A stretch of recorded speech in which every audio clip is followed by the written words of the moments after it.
¿Qué tal? Muy bien, ahí andamos. De viernes. De viernes dominguero. Hoy estamos grabando el programa del domingo en viernes. Es un poco tricky porque estamos en diferido, pero es que el domingo no sé, es imposible. Este domingo estaré fuera. Así que si se nos escapa algo del viernes es que estamos a viernes. Pero en teoría este es un programa del domingo. Hablando de opciones, ¿qué tal estás? Pues la verdad es que con ganas de descansar, porque ahora ha cambiado la temperatura. Estamos a 27, mañana va a ser 21 grados. Estoy mega constipado. Me fui ayer a jugar al pádel y estoy reventado. Dimos como 2 horas y media, jugando sin parar. ¿Con quién? ¿Con colegas o también Con con colegas María? aquí. No, no, que coño, María, no puede.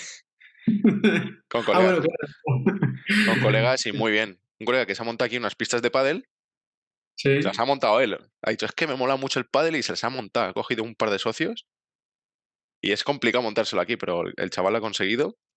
Y nada, y me invitó ayer a jugar y estuvimos dándole desde las 7:30 hasta las 10.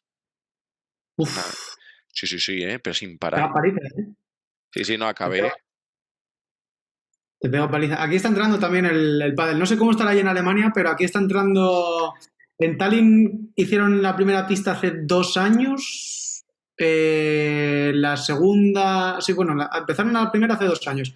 Y en Tartu ha empezado. Creo que todavía no está ni abierta. Estaban construyéndola y no está ni abierta, pero está empezando a entrar la cultura del pádel aquí, aunque va poquito a poco. El problema del pádel, o sea, lo bueno del pádel es que montar una pista no es caro, pero sí que es cierto que los materiales de la pista te lo tienen que traer probablemente de España. Es lo que me contó él, porque en Alemania no encontraba.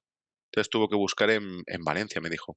En España nosotros hemos montado, porque yo vengo del mundo de la construcción y llevaba también parte del deporte, eh, he montado pistas deportivas, pistas de pádel, y suelen rondar los 15.000, 16.000, 20.000, dependiendo de la calidad de los materiales. Y el chico que las importaba, bueno, que las construía y que también se iba fuera a hacerlas, me decía que el sitio donde más dinero se gastan en las pistas de pádel, además que normalmente en España se apuran los césped y allí no, es en Finlandia, macho. Que cada muy poquito tiempo cambian el césped, La única, tienen el césped. la única faena que yo veo es que esto no es España. Que en España puedes tener las pistas abiertas 8 meses, 9 meses. Pero aquí Claro. tienen que ¿No estar están cubiertas? cubiertas. No. Uf, No, no, me ha dicho que tiene que invertir. A ver, chaval, me ha dicho, tengo que invertir más pasta y hacerlas cubiertas, porque es que si no, no se utilizan. Y es verdad. Es que es una gran claro, diferencia. es el Pero bueno, bien. problema. Reventado que Bueno, estoy. Bueno, hablando de opciones, ¿qué nos a traes hoy? descansar el fin de semana. Vamos a ver qué tenemos. Hoy os traigo un tema bastante interesante. Dame un segundín, a ver si puedo compartir aquí. Comparto pantalla, le doy a Ay, reproducir. ahí está. No, esa no. Un segundín. Tienes que poner la de. Esta es la de presentador. Ahí Eso está. es. Escoger un subyacente para operar. Muy interesante el Perfecto. tema. Tenemos muchas preguntas normalmente bueno, de qué subyacente escojo, por qué escogéis los que escogéis. Hay algunos otros en los que podemos invertir o operar en opciones, etcétera, etcétera. Entonces, esto es una cosa de las que yo creo que no quiero decir básica, pero sí importante, porque al final esto es un mercado cambiante y unas van desapareciendo. Yo creo que al cabo de los 10 años que llevo yo en este negocio, han desaparecido unas cuantas y han entrado otros nuevos jugadores. Así que, eh, obviamente, los ejemplos concretos ya los sabéis porque los operamos normalmente, los hablamos en cierre de mercados, ahora los comentaremos algunos, pero os vamos a dar sobre todo las directrices que tenéis que seguir para poder hacer vosotros la elección correcta del subyacente sin tener que depender de nosotros que os digamos, pues, este concreto, y que dentro de un año la situación cambie. Obviamente hay algunos que la situación es imposible o prácticamente imposible que cambie de aquí a un año ni de aquí a 10 años, pero sí que hay otros bueno, que pueden ser más cambiantes. Entonces, puntos clave, pues haremos una pequeña introducción. Los factores principales que tenemos que tener en cuenta para poder seleccionar estos subyacentes, haremos un análisis de cada uno y daremos unos pequeños ejemplos y al final pues hablaremos de algunas conclusiones y haremos como un resumen concreto de todo lo que hemos visto. En primer lugar, la selección de un correcto subyacente para operar es clave cuando invertimos en el mercado financiero, obviamente, porque sobre todo además con las opciones, su importancia es mayor, porque un activo, cualquier activo subyacente, cualquier activo entre comillas, que podamos operar que esté dentro del SP500, SP100, IBEX 35, cualquier mercado, cualquier activo que esté dentro de un índice es líquido de por sí. Tiene una liquidez, si no excelente, aceptable para poder operar. Pero en el mercado de opciones es diferente.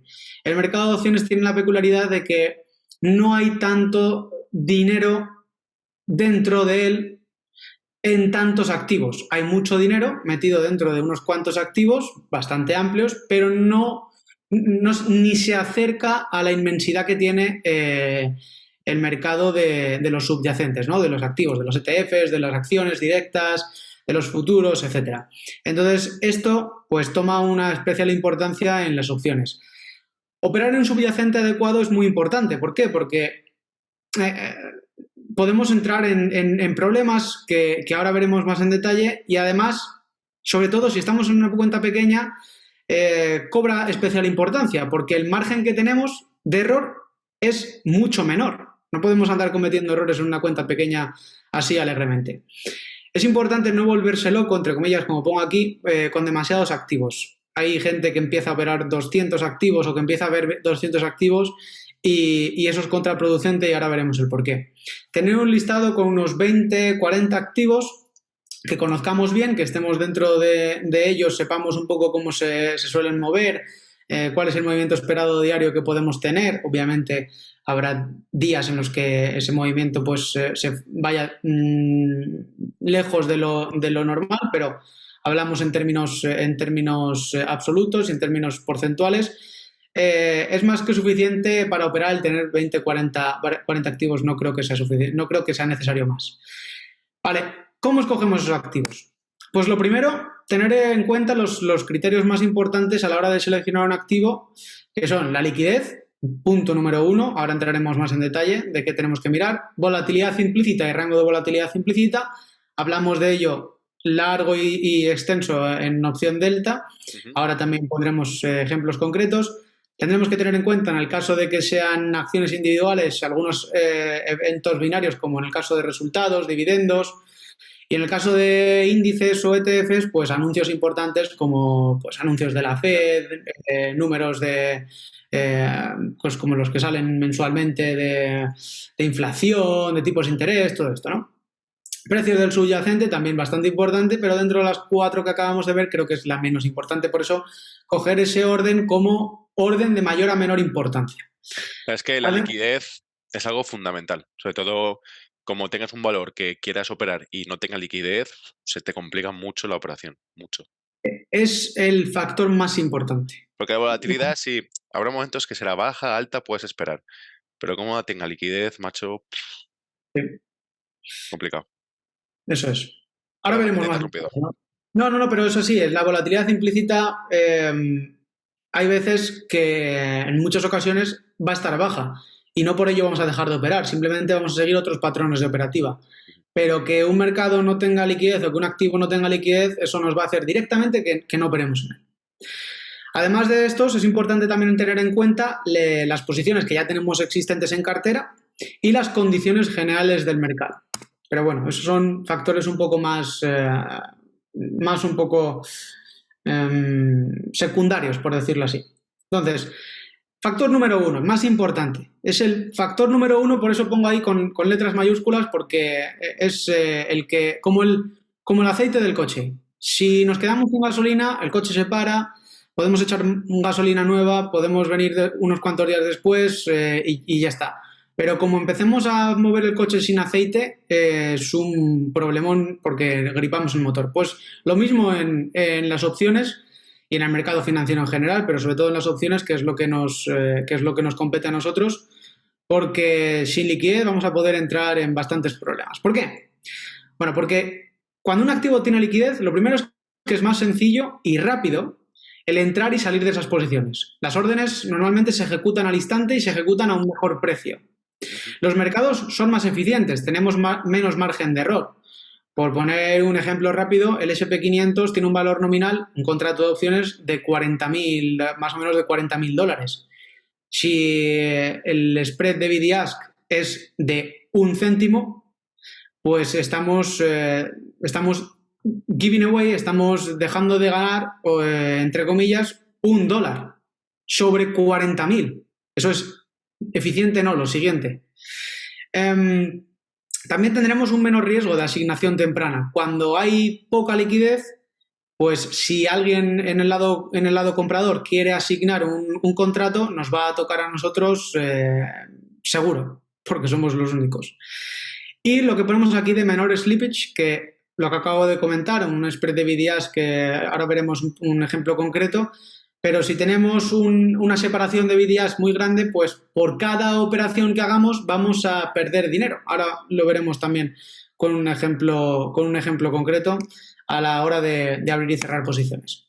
¿Cómo medimos la liquidez? Tenemos varias formas de medirla. Lo ideal sería que cumpliese todas y cada una de estas características. Si no cumple alguna de estas características, pues... es muy relativo, claro.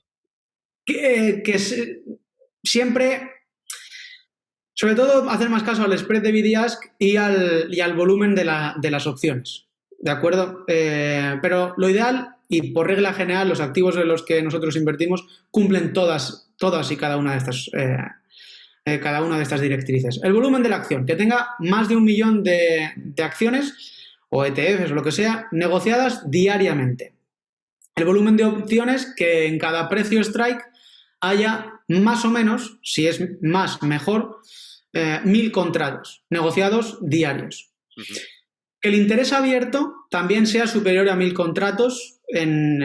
Hay veces que hay activos que tienen mucho volumen, pero en ciertos strikes no tienen 1.000 contratos de interés abierto. Bueno, pues da igual. Podemos escoger uno que sí que los tenga, pero por regla general, ¿no? En términos absolutos. Y el spread de bid y ask que sea lo más cercano posible a 0,01, que es lo mejor que nos podemos encontrar en el mercado. A ver, 0,01, a ver, el SPI, sí, 0,01, valores como el SPI, el triple Q, que si es 0,03, 0,05 tampoco pasa nada. Tampoco pasa nada. Ahora veremos cómo afectan diferentes spreads a diferentes posiciones, ¿de acuerdo? ¿Por qué es tan importante la liquidez? Vamos a poner el ejemplo en el que hiciésemos 2 operaciones diarias, que acaban siendo pues unas 500 al año. Yo creo que es una cifra bastante aceptable. Yo creo que incluso está por debajo de la media de las que hacemos nosotros anualmente. Con varios tramos. Pues, por ejemplo, hacer strangles, o hacer spread verticales, o hacer iron condos, hacer ratios, todo esto, ¿no? En vez de abrir una put corta o una call corta, pues que tengan varios tramos. En el caso de que el activo que operemos tenga un spread de bid y ask de 0,01 céntimos, el coste de hacer esas 500 operaciones al año va a rondar los $1.000. Es decir, vamos a perder $1.000 por el camino simplemente por esa diferencia. Pero es que fijaros cómo ese coste se incrementa muchísimo si nos vamos a 0,15. Se incrementa en proporción, pero es tremendo. En vez de perder $1.000 por el camino, perdemos $15.000 por el camino. Es una barbaridad. Entonces, es muy importante que el bid y spread, el spread de bid y ask sea lo más pequeño posible. Y esto se puede dar también en activos que no cumplan algunas de las anteriores condiciones. Pero lo normal es que cumplan todas y cada una de ellas, ¿de acuerdo? Otro factor, volatilidad implícita y rango de volatilidad implícita. Cuando vendemos opciones, limitamos nuestra ganancia máxima. Yo creo que eso ha quedado más que claro desde un primer momento. ¿Cuál es nuestra ganancia máxima? La prima que vamos a obtener por parte del comprador. Cuanto mayor sea la prima que vamos a recibir, mayor va a ser el beneficio potencial y mayor va a ser también la probabilidad de obtener beneficio, la POP, que es Probability of Profit, ¿de acuerdo? Además también, como vimos en un vídeo anterior, hablando de opciones anterior, el riesgo también es menor, en parte porque cogemos más prima, por lo tanto, el break-even también es más alejado. Debemos buscar activos que tengan un rango de volatilidad implícita elevado, superior a 30. El rango. Otra cosa es la volatilidad implícita que tenga el activo. Obviamente, la volatilidad implícita que tiene Tesla va a ser muy superior a la volatilidad implícita que tiene el SPI. Uh-huh. Es obvio. Pero por eso buscamos el rango, porque ¿cómo de volátil es ahora mismo el SPI en relación a sí mismo? O Tesla en relación a sí mismo. ¿De acuerdo? Porque es muy difícil comparar dos activos con diferentes volatilidades implícitas. Tenemos que comparar el mismo activo sobre sí mismo en diferentes momentos del mercado. Lo ideal es que abramos operaciones cuando el VIX es elevado, pero también cuando el rango de volatilidad implícita de ese activo que vamos a operar esté por encima de 30. Si yo tuviera que escoger una de estas dos condiciones, escogería la del VIX. Pero idealmente podemos también, idealmente serían las dos, pero también podríamos con un VIX bajo irnos en un momento concreto a un activo, por ejemplo, una acción individual, Tesla o la que sea, que tenga un rango de volatilidad implícita elevado. ¿Por qué? Porque nosotros nos beneficiamos de la contracción de la volatilidad implícita. Entonces, si la volatilidad implícita es elevada en ese activo, es decir, el rango de volatilidad implícita es elevado, buscamos una contracción. Ahí tenéis una tabla de un estudio hecho entre 2005 y 2021 en función de cómo está el precio del VIX, cuál es la probabilidad de beneficio que hemos tenido en un strangle a 16 deltas en el SPI, de 45, abierto a 45 días hasta la expiración y llevado hasta la expiración, sin rolar, sin tocar, sin nada, y el beneficio que hemos tenido en cada una de esas, para que, bueno, un poco pongáis todo esto en orden. Otra cosa muy importante también a tener en cuenta, sobre todo cuando estamos operando activos individuales, acciones individuales. También cuando operamos ETFs sobre índices o índices, ¿no? Pero yo creo que son menos volátiles porque al final si la Fed sale a decir que los tipos de interés van a subir una barbaridad, pues oye, perfecto por ellos, el mercado probablemente se vaya a mover a corto plazo, pero no va a ser un movimiento tan grande como el que pueda tener Tesla si dice que, oye, en estos resultados hemos perdido 3 billones de euros, por ejemplo. Claro. Pues no tienen punto de comparación. Entonces, ¿qué efectos binarios tenemos que tener en cuenta? Pues resultados, dividendos, etcétera. Porque a pesar de que este tipo de eventos vienen bien para buscar una rápida contracción de la volatilidad implícita, también suelen venir acompañados de un movimiento excesivo del precio de la acción. Es decir, de nada nos sirve que el rango de volatilidad implícita sea 100 en Tesla si las primas no son buenas y si la acción, aunque la volatilidad implícita se contraiga, se mueve 3 veces la desviación estándar del movimiento esperado. Pues eso nos va a afectar. Entonces, tenemos que tenerlos en cuenta tanto para operarlos como para evitarlos. Vamos a ver un ejemplo. Yo creo que es muy claro, sobre todo porque es justo hoy. Hoy viernes, antes de la apertura del mercado, hemos tenido la presentación de resultados de JP Morgan. Da igual los resultados que hayan sido.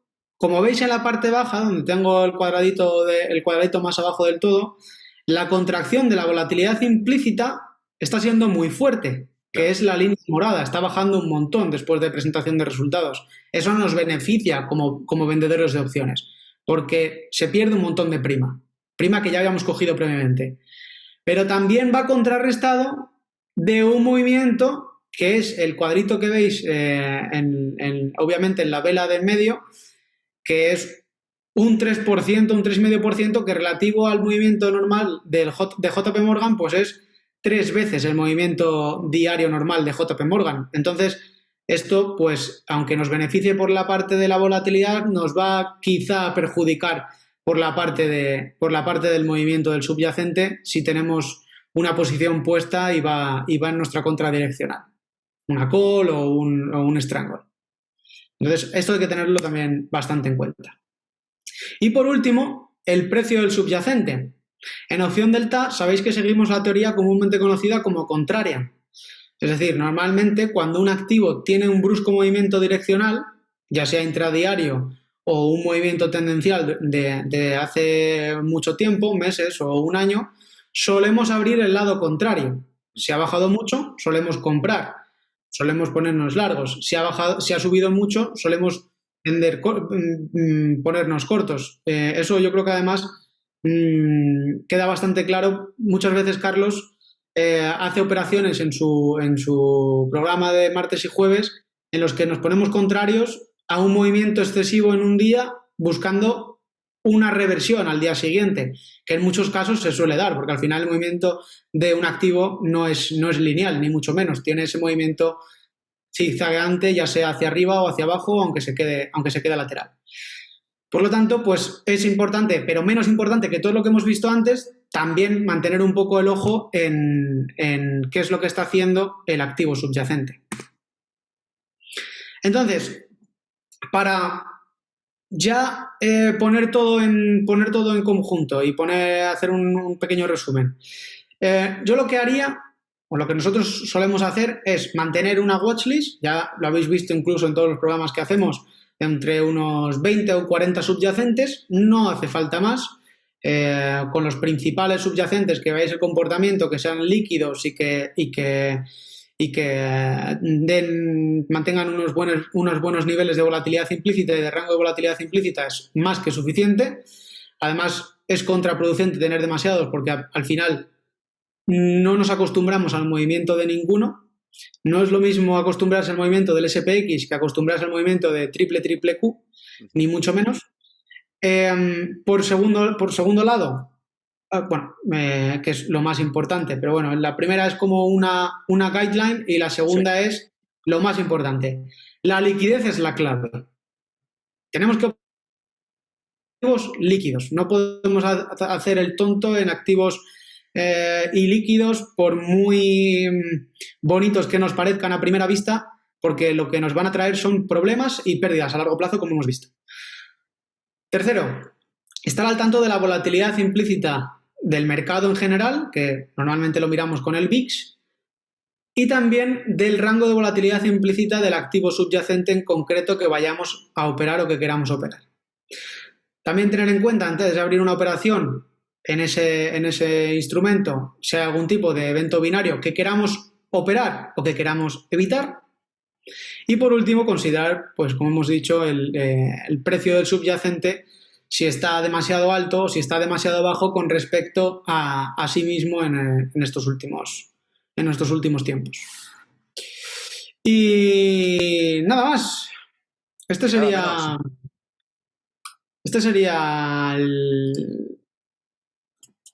la presentación de hoy. Yo creo que, creo que ha quedado bastante claro. No sé si tienes alguna objeción. No, para nada. Muy interesante. De hecho, es lo que nosotros solemos hacer. Tener una watchlist, ver activos con buena volatilidad, siempre estar al tanto de los resultados de las empresas y, sobre todo, y la liquidez, como hemos dicho. Claro. Activos líquidos, lo más importante. Nosotros... Hay que ponerlo en mayúsculas. A mí me gusta explicar la liquidez como poniendo un ejemplo de un coche. Si tenemos un Ferrari y queremos vender el Ferrari, queremos ponerlo en el mercado, probablemente tengamos un comprador, dos compradores, quizá uno nos ofrezca 100.000 euros y el otro nos ofrezca 80. La diferencia entre ambos es muchísima y además no tenemos dónde elegir, solamente tenemos dos compradores. Sin embargo, si tenemos el coche más vendido del mundo, que yo creo que era un Toyota, el Toyota Corolla o algo así, y lo ponemos al mercado, vamos a tener un montón de posibles compradores y la diferencia entre ellos, aunque entre unos cuantos haya mucha diferencia, pero al final el montante más gordo se va a mantener en un rango más pequeño. Eso es lo que nos interesa, poder vender rápidamente y hacerlo con el menor spread posible para perder menos dinero por el camino. Es para tener menos coste de hacer negocio, claramente. Sí. Pues Así que muy bien. nada. Espero que os haya gustado hablando de opciones. Eso es, esperamos que, que os haya servido. Si tenéis alguna pregunta, como siempre, nos la podéis dejar en los comentarios del vídeo o escribirnos a equipo@opciondelta.com. Estaremos encantados de ayudaros y nada, esperamos que paséis un buen fin de semana. Cuando estéis viendo este vídeo ya lo habréis pasado, pero bueno, que paséis una buena semana entonces. Eso es. Bueno, pues nos vemos en el siguiente vídeo y nada, y hasta luego. Eso es. Un abrazo, cuidaos mucho. Un abrazo. Chao.